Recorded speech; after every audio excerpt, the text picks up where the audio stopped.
mean, I can't give a definite answer to that, but this sutta that we're going to study today shows Mara functioning as a real being, not just as a symbol for somebody's mental defilements. And so this sutta will take the form of a kind of contest or a discussion between one of the Buddha's chief disciples, Maha Moggallana, and Mara himself. Okay, so we could turn to the text, and we see that the sutta begins. It doesn't really feature the Buddha, but it features Maha Moggallana, who is the Buddha's chief disciple in the exercise of supernormal powers or psychic powers. So Moggallana had the ability to multiply his body so that instead of seeing one body, you could see 10 bodies, 20 bodies. He could be in different places at the same time. He could fly through the sky without having to book a plane ticket. He could sink in water, sink into everybody sinks in water. He could walk on water, sink into the earth.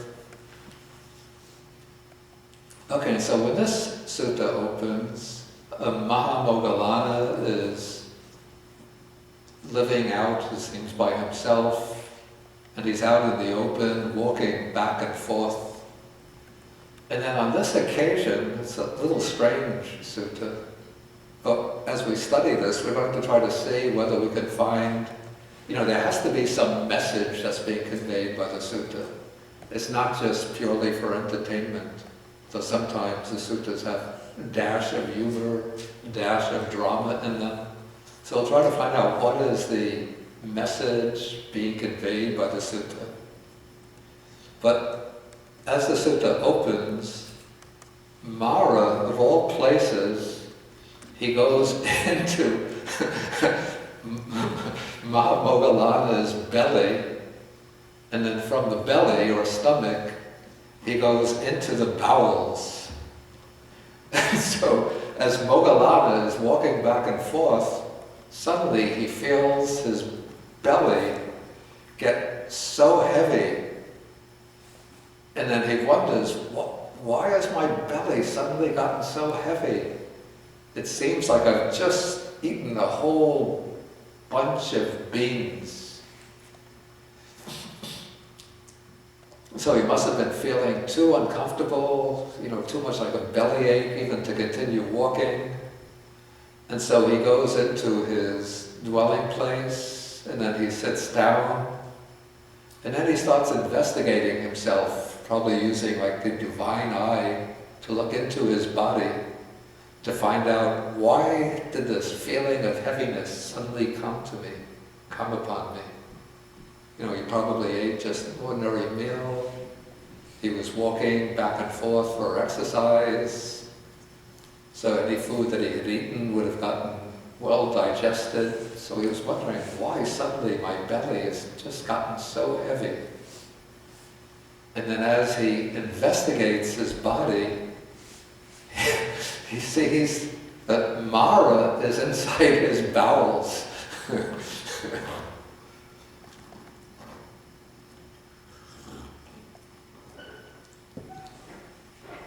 So what is he going to do? So he addresses Mara. Now Moggallana, at this point, is an arahat. That means he's completely liberated from all defilements. And so this could not be Mara just as a symbol for defilements in the mind.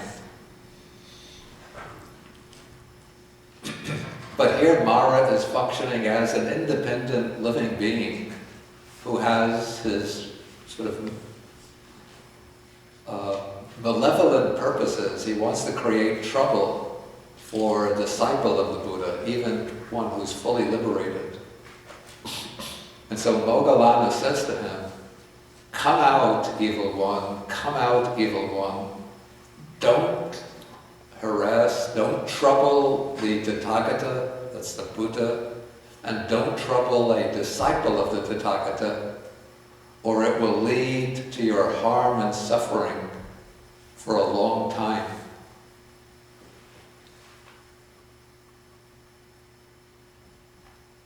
Okay, now Mara is probably swollen with pride. And so when Moggallana says this, Mara thinks, he doesn't really know me, he doesn't really see me. How could he know me so quickly? How could he know that I'm there? You know, even the Buddha himself couldn't discern me so quickly. But now Moggallana replies to Mara, he says, even thus I know you, evil one. Do not think he does not know me. Then he calls his number, he says, you are Mara, the evil one. He tells him what Mara was thinking. And so then Mara realizes that he's been found out. So he thinks, this monk knows me. And so he comes out, he must go up through, from the bowels to the belly, from the belly up through the food tract, and then out the mouth, and then he stands up against the door, against the latch of the door.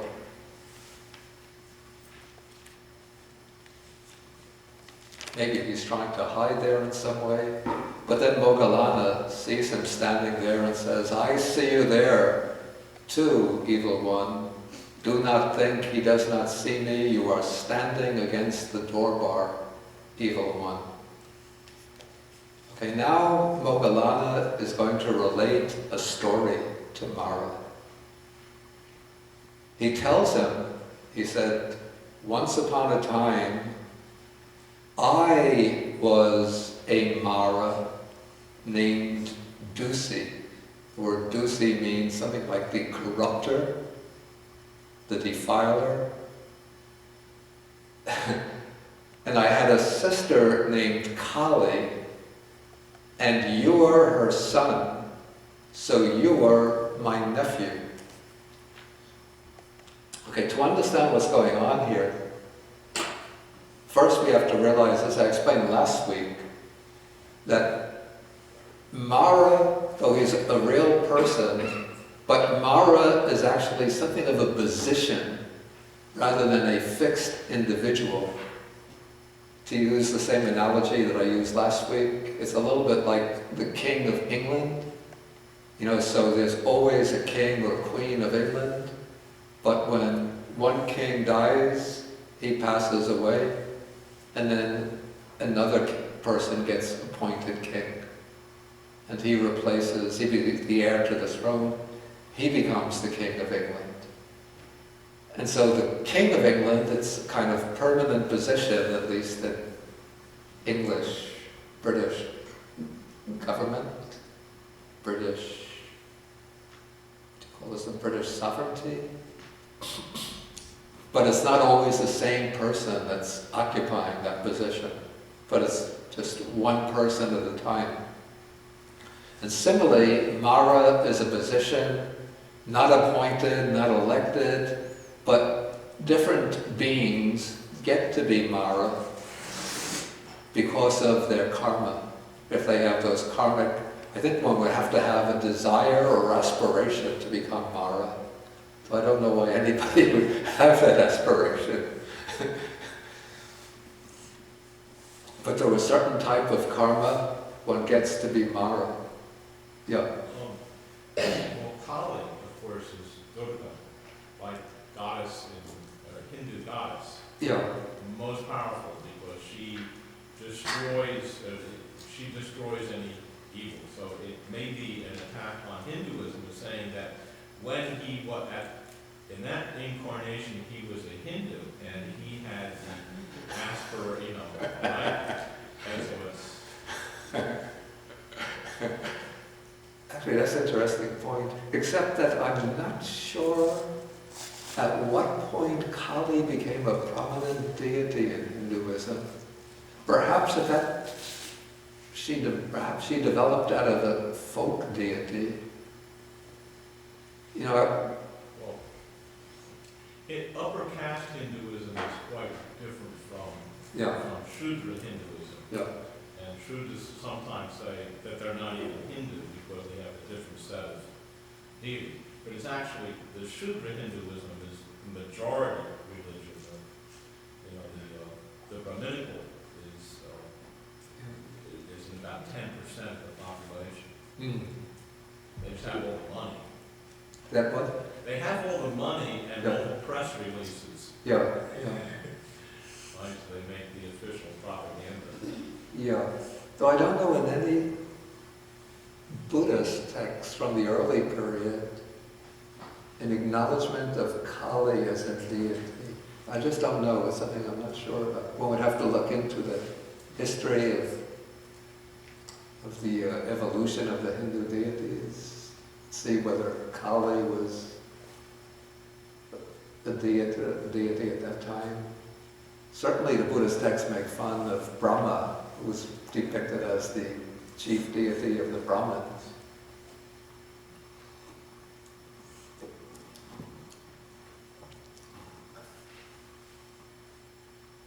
But it's interesting that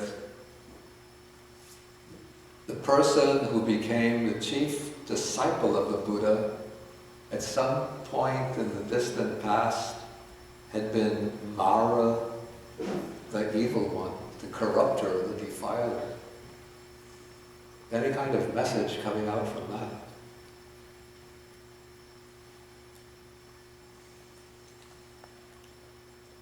Yeah, there's always hope. Yeah, exactly. No matter how far down one falls, one can always get back up, even to a top position. For instance, I was a Mara named Lucy. Yeah. So does that mean there might be other Mara at that time? I think, the way I understand it, that Mara is the chief position, but Mara is always has an army. It's referred to as the army of Mara. So there could be a lot of little deities, minor deities that are under the control of the chief Mara. But I think the point here is that at that time Moggallana was the chief Mara.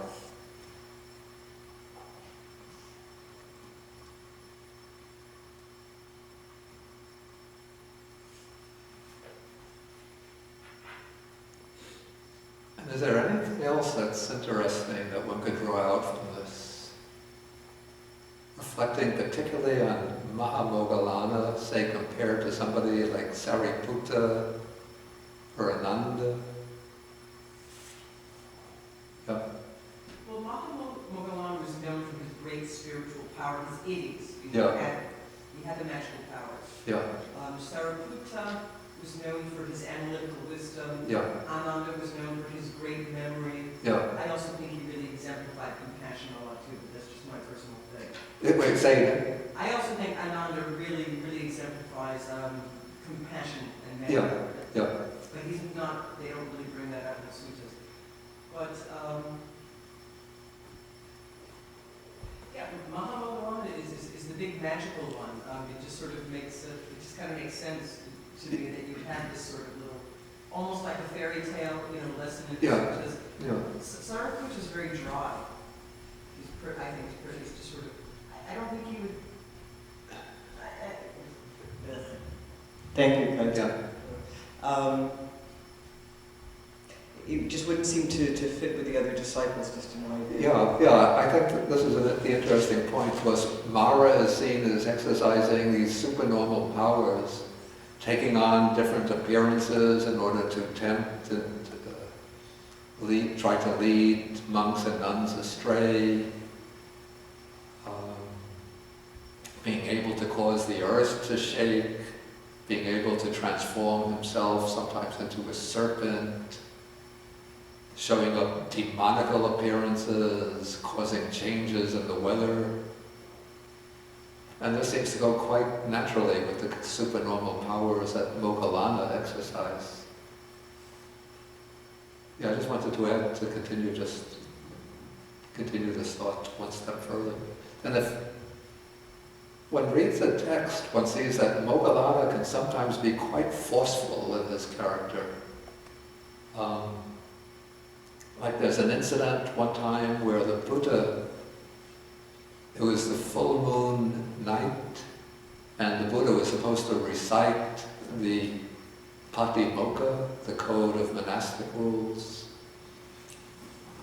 But there is a corrupt monk in the assembly, and the Buddha doesn't specify who he is, but whenever Ananda asks the Buddha to recite the Patimokkha, the Buddha just remains silent several times till when the night comes to an end, the Buddha says to Ananda, the assembly is not pure. Then Moggallana thinks to himself, who is the Buddha referring to in this assembly? And then he uses his supernormal power to look into the minds of the other monks.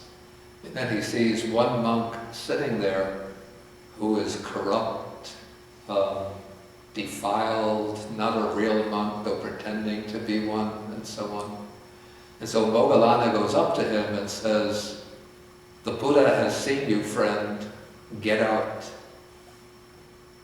3 times Moggallana says that, and the monk just remains sitting there, or this person disguised as a monk sitting there. Then Moggallana thinks to himself, this is amazing, this guy is spoken to 3 times, but he doesn't leave.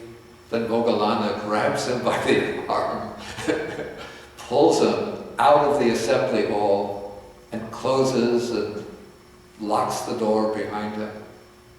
So one doesn't see Ananda doing something like that, or Sariputta doing something like that. But Moggallana does that. I would just think. But Matt has a question. This implies that Moggallana has had past lives. And I wonder if any of the other of his disciples in the text are referred to also Having previous lives, previous Buddhas, because he talks about interesting question.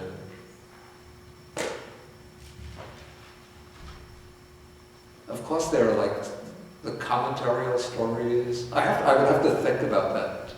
It doesn't come immediately to mind.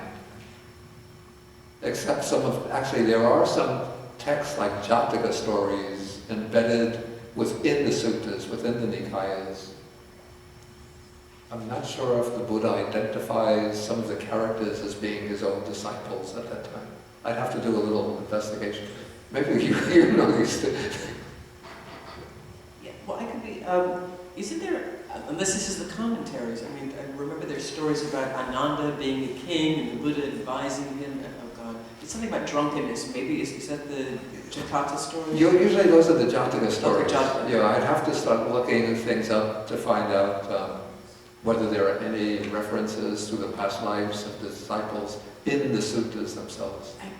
There's one, and I think it's in the Samyutta Nikaya, and I forget if the Buddha is, I forget if it's Sariputta or Maha Moggallana, but they're going to a village. Yeah.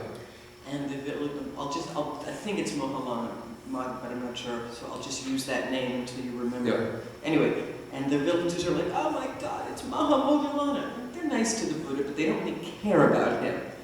And one of the disciples, why are they making such a big deal about Maha Moggallana and not, the Tathagata? And the Tathagata says, many lives ago, when so-and-so, I guess they were Brahmins or whatever, they were just regular people, they were going up this hill and there was a swarm of bees. And the Buddha was like, these bees, kill them, get rid of them.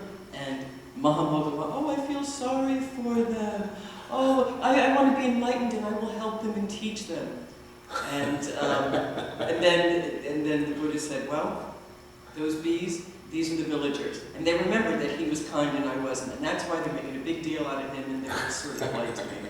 And I can't, I'm going to have to... That sounds like a commentary type of story.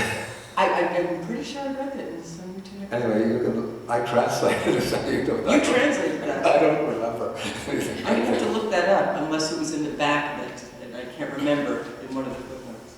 I don't even remember putting that in the note. But you look it up. And I'll have to look that up, but I remember that story. Okay, Richard has something to say. Yeah, I just think that. Maybe take the microphone. As I think there's a kind of Christian version of what seems to be going on with Moggallana, which is something to do with the prodigal son, and say with Faust. Goethe saves Faust at the end of Faust, and of course he's accumulated all these magical powers by contact with Mephistopheles, right? And Johnny Chrysostom, the preacher around 400 AD, was a murderer before he became a Christian. And this apparently made him an extremely dynamic preacher. Yeah.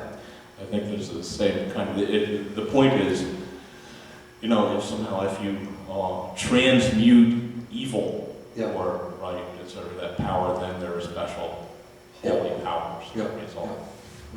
Okay, I think we should go on then. Okay, so the person who's now Moggallana at that time was the Mara, or a Mara, the Mara named Dusi, and his sister is named Kali, and Kali had a son, and who was her son? But the person who is now Mara, the evil one. But since Moggallana was Mara, and he had this sister Kali, she must have been some kind of goddess, and so her son, who's now Mara, must have been maybe a little Mara, a minor Mara. Anyway. Okay, and this was a time during which the Buddha named Kakusanda was the Buddha, the reigning Buddha in the world. Kakusanda goes back, let me just see,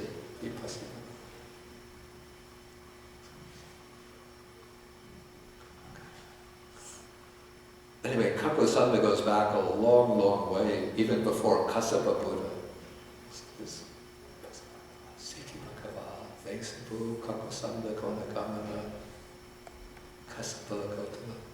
So there's Gautama, then going backwards there's Kassapa Buddha, then Konagamana Buddha, then Kakusanda. So this is 1, 2, 3, 4 Buddhas ago.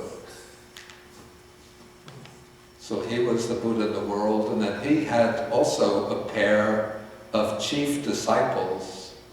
One was named Vidura, which means something like responsibility or taking up the burden.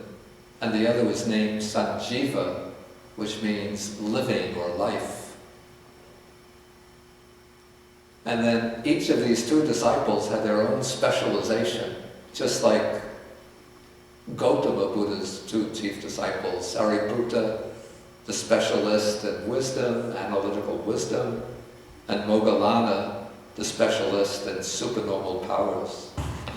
So under this Buddha, the monk Vidura had the specialization of teaching the Dhamma, and Sanjiva was, his specialization, it seems, was deep meditation. And so there's a story about how he got the name Sanjiva. It seems to me that this has to be intended humorously. We might not share the ancient Indian sense of humor, but I think that this is their intention. Okay, this monk, Sanjiva, would go to the forest and he would very easily enter into this meditation called the cessation of perception and feeling. This is the meditative state in which all perception and all feeling completely stops. And it's said that when one is in the state of meditation, nothing could harm one. It's sort of like it creates almost like the magical shield around the body. Remember, was it the Colgate advertisement for the teeth? Of course, this goes back to the 1960s. I don't know whether they still use it. But when you brush with Colgate or was there a toothbrush called Palmolive? No, Palmolive was a soap. It must have been Colgate. You brush with Colgate and then it puts the protective shield around the teeth. So when you go into Nirodha Samapatti, the body gets a protective shield so that fire, weapons, floods can't harm the body. So this monk, Sanjiva, one time he had gone into the forest and he had entered into the cessation of perception and feeling. And so some cowherds and shepherds and so on, they saw him sitting there, and his body was so still, no breathing, no sign of anything taking place.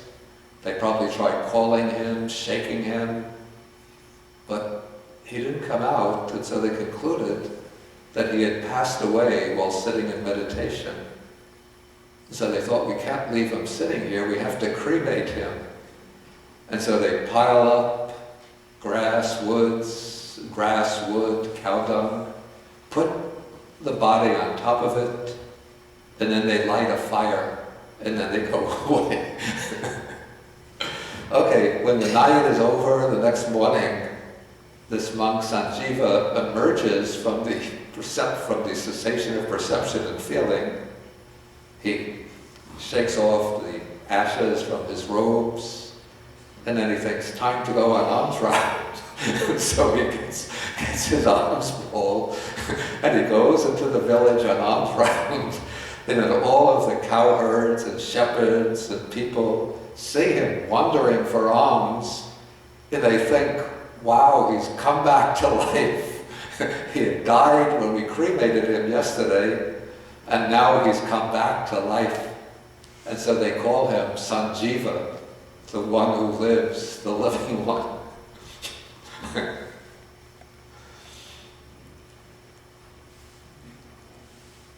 Okay, now Mara, this is the Maradusi, wants to create trouble for the good monks under the Buddha Kakusanda. So Mara has to find some way to shake their minds, to shake their mental stability, because that's how Mara gets an opportunity to enter, to get control of a person's mind.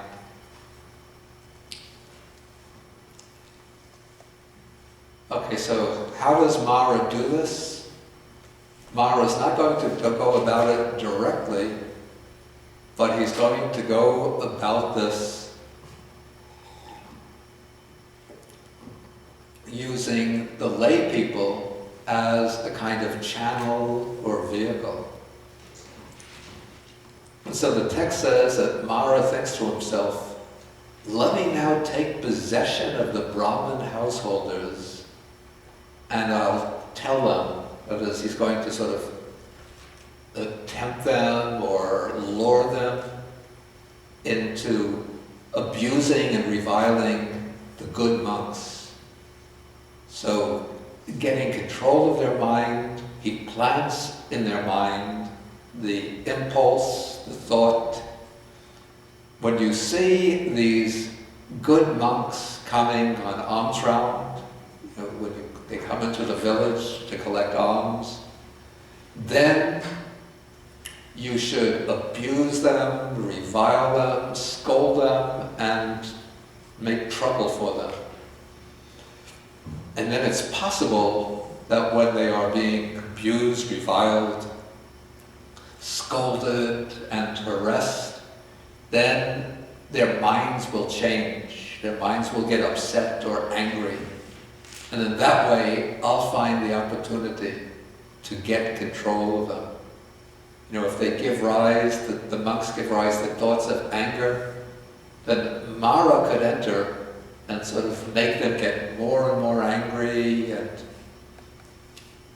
so that they lose all of the calm, tranquility, loving kindness, gentleness that they've been developing over the years. Okay, so Mara, the Maradusi, does this, and then when the monks come into the village, either for their alms round or to give Dharma teachings to the people, then the householders, especially the Brahmin householders, start insulting them.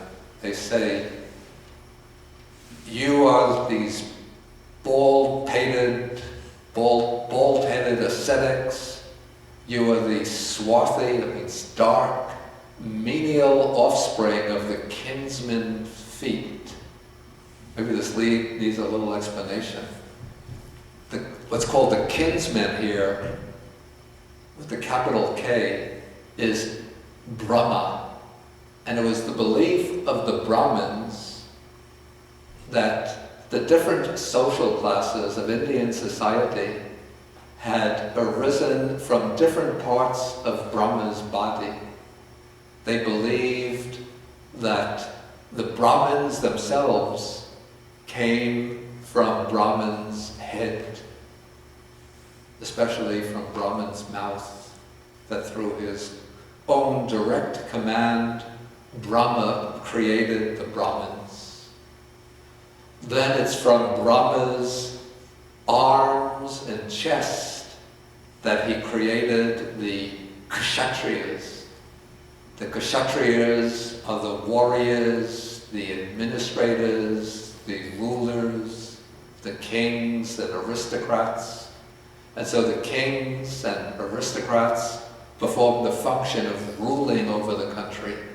They exercise political power, and that's seen as the function of for the body. It takes strong arms and a strong chest for a person to be able to do things effectively with the body.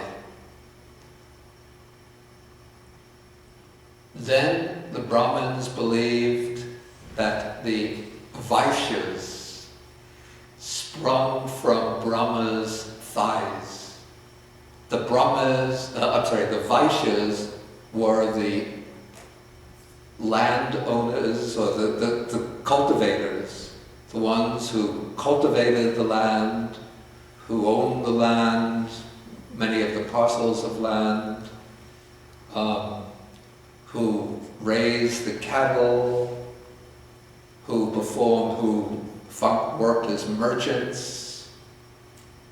And so they were like the pillars, we call them the mercantile class, the class that kept society rolling, the wheels of the social and economic order rolling. So those were like the thighs which hold up the trunk of the body. And then the Shudras were the menial workers, the laborers, the servants, the people who worked the fields. And so that was considered the lowest social class within the class system. And so they were the feet. They came from Brahma's feet. Now those who become ascetics or samanas or bhikkhus in the Indian system, they step outside the class system. So really, they don't belong to any of these social classes. But the Brahmins look down at the samanas, the ascetics, the renunciants. And so what they're doing when they're insulting them, they're grouping the samanas together with the sudras, with the manual workers, the menial workers. They're saying, you spring from Brahma's feet. And so they call them baldies because they would shave their heads. I used to get this too, not anymore, but back sometimes in the 1970s when I was back in the US, and walking through the streets, they would call out, "Why don't you grow your hair? Baldy, bald head." Those days I was young. Nowadays they don't have any reason to say that to me.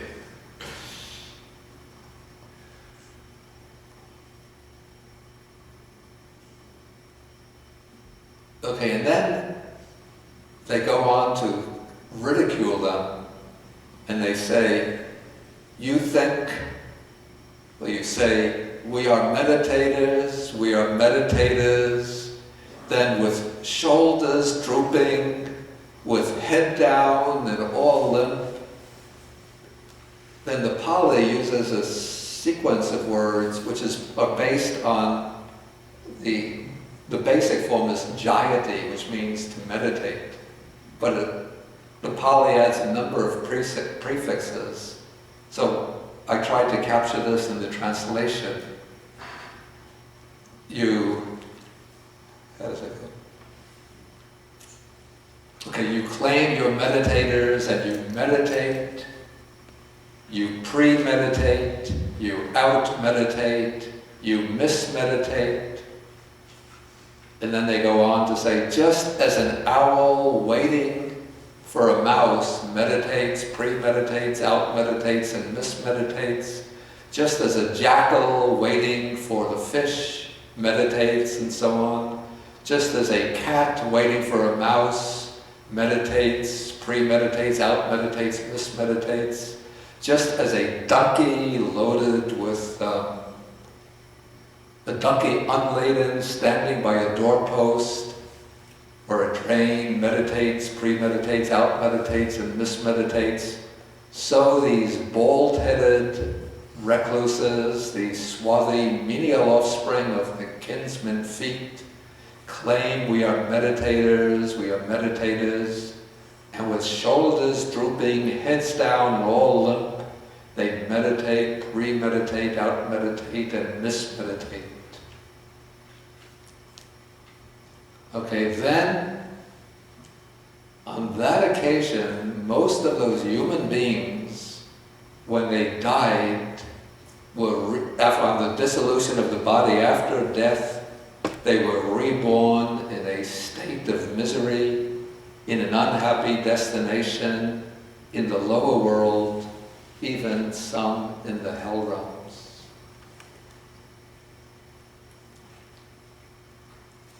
Okay, any kind of agenda underlying this passage? Can we see any kind of agenda here?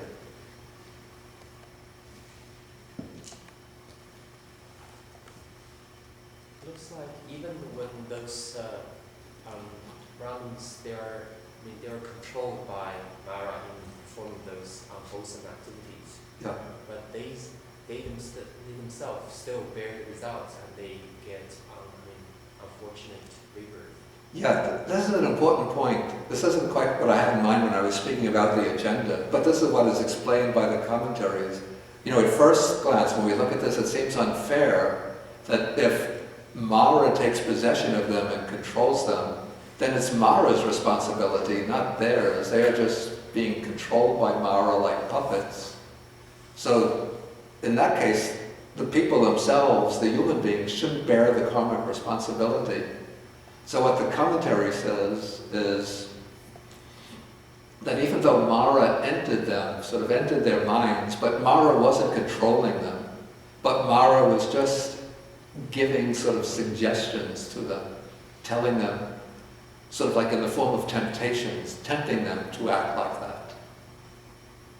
But he was not manipulating them so that they were like a person in a trance who's been told by a hypnotist, you know, you should go up to the third stranger who comes walking down the street and slap him in the face.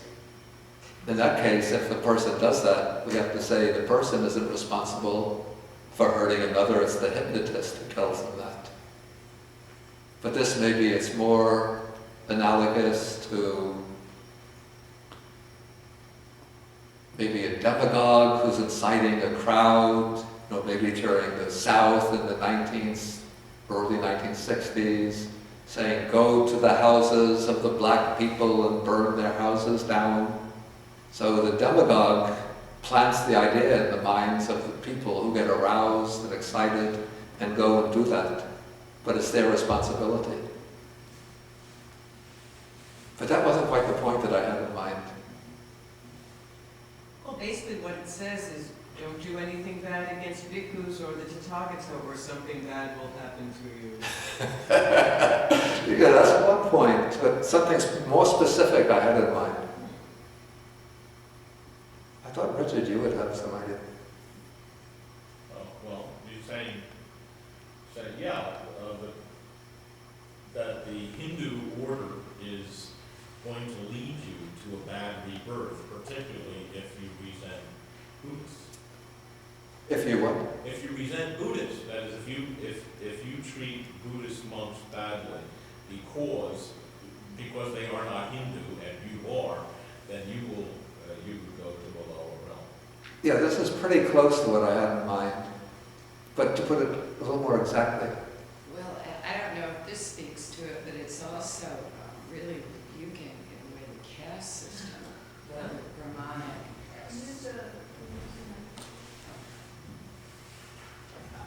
I don't know if this speaks to what you had in mind either, but it's really speaking against the prejudice of the caste system.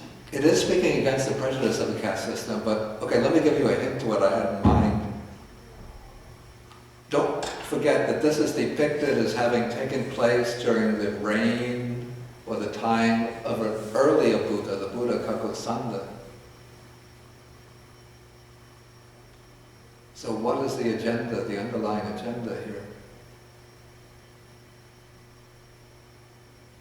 Okay, I'll say that. I think Richard was quite close. That even though this is depicted as having taken place, way back, maybe hundreds of aeons in the past, but this was probably just reflecting everyday experience of the monks during the Buddha Gautama's own time. So this would be a problem that the monks could have met in their day-to-day life when going through Brahmin villages. The Brahmins would insult them in that way. Not only the monks, the Buddha himself was sometimes harassed and insulted by Brahmins in that way. Did you? This sort of thing is quite real now. Yeah. When I first went to India, I'd find that kind of conflict, say, between the Christians and Hindus. The poor, impoverished Christians will come up to me and say, but we live in the land of the snake people, right? The Nagas, right? They say, that all these people are vicious to us, they're vile and evil, and so on. So those kinds of caste conflicts and caste and religious conflicts are all over the place. Yeah, right. Yeah. Okay, let's go on. Okay, now, apparently the monks must have come and reported to the Buddha Kakosanda what was happening to them. And so the Buddha Kakosanda instructs the monks, he says, monks, this is Maratajjaniya who has taken possession of the Brahmin householders, and they're acting on his instructions. So now the Buddha gives them some advice. He says, come monks, dwell pervading one quarter with a mind imbued with loving kindness. Likewise, the second, the third, the fourth, above, below, around, and everywhere. And so pervade the whole world with the mind of loving kindness, abundant, exalted, immeasurable, without hostility, without ill will. And so pervade the whole world with a mind of compassion, altruistic joy, and equanimity.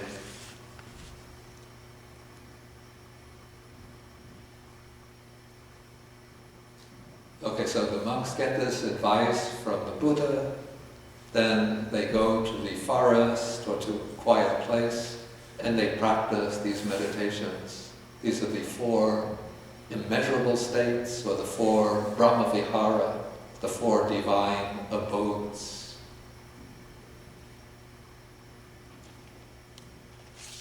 Okay, so what kind of, maybe we could see a message coming through here.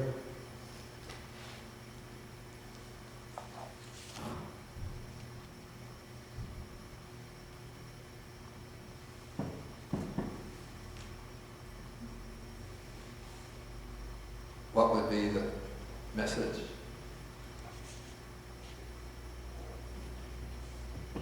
Have faith, I suppose.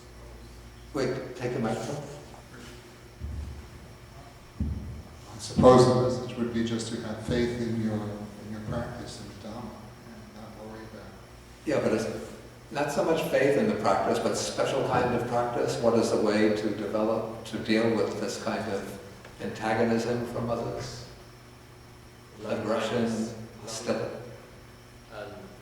the only way to deal with antagonism is Take the microphone, it's coming. like the only and most effective way of dealing with antagonism is with loving kindness. Yeah, exactly. Benevolence. Yeah. So this is the Buddha's constant instruction that if others insult you, revile you, abuse you, you shouldn't insult them in return, you shouldn't abuse them, you shouldn't revile them in return. But the way to sort of overcome them, or to, as they quote Marx, conquer them, is by extending loving kindness and compassion towards them. And so if people are hostile, then the Buddha gives the instructions. Respond to them with loving kindness. There's a sutta, it's actually the beginning, early part of the Brahmajala Sutta, the first sutta in the Bhikkhu Nikaya, where the Buddha tells the monks, if others should insult me, or insult the Dharma, or insult the Sangha, you shouldn't get upset, angry with them, and become hostile towards them. But you should go to them, you should say, for such and such reason, he says, you shouldn't get upset with them, angry with them, or become hostile towards them, because if you do so, that will just be for your own harm and suffering. But instead, you should go to them and say to them, what you say is wrong, this is the reason why it's wrong, that's the reason why this is wrong, this is the reason why that is wrong, and so on. Okay, so the monks practice the 4 immeasurable states, and then when they next come through the village, next time they have to go to the village, when the Brahmins insult them and abuse them, then the monks just radiate loving kindness and compassion, and this will perhaps transform the minds of the Brahmins. Okay, so Mara, now he realizes that he's lost this round to the Buddha and the monks, so he wants to think of another strategy. So now I'm in paragraph 16.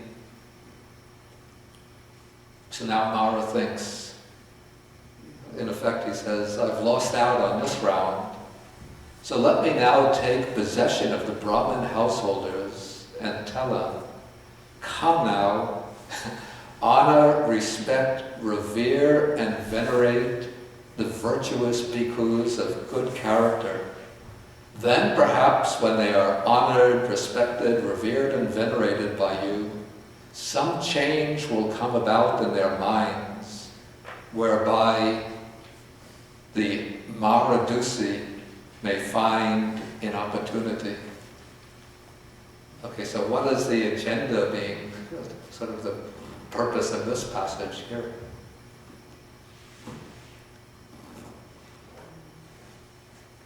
It's a warning against vanity. Exactly. In fact, this is like, we want to answer? No, I was just going to say, give them enough rope and milk, but she put it more succinctly. I was just going to say, she put it very well with vanity, but I was going to say, give the monks enough rope and they'll choke themselves with it. They'll stop up. Okay. Yeah, this is probably the bigger danger for the monks, not in the Brahminic society, but in the society of the faithful, the Buddhist devotees. Like one of the problems that is called Labha Sakarasi Loka, which means gain, honor, and fame or veneration. And so people come, the lay people who have faith in Buddhism, of course they bow down as a proper form of respect.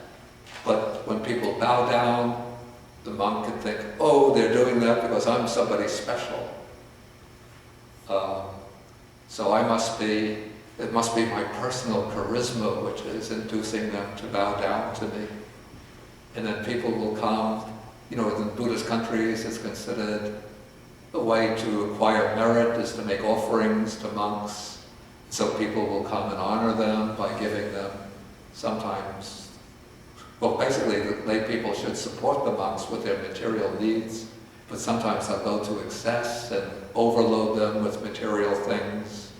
And again, the monks can become swollen with pride, conceit, and vanity. And then they become, when that happens, then they become negligent and neglect, they become heedless and they neglect their practice, their training. Okay, so the monks must have come to the Buddha and reported that now that now the householders were honoring, respecting, and revering them. I'm sorry, I'm jumping the gun.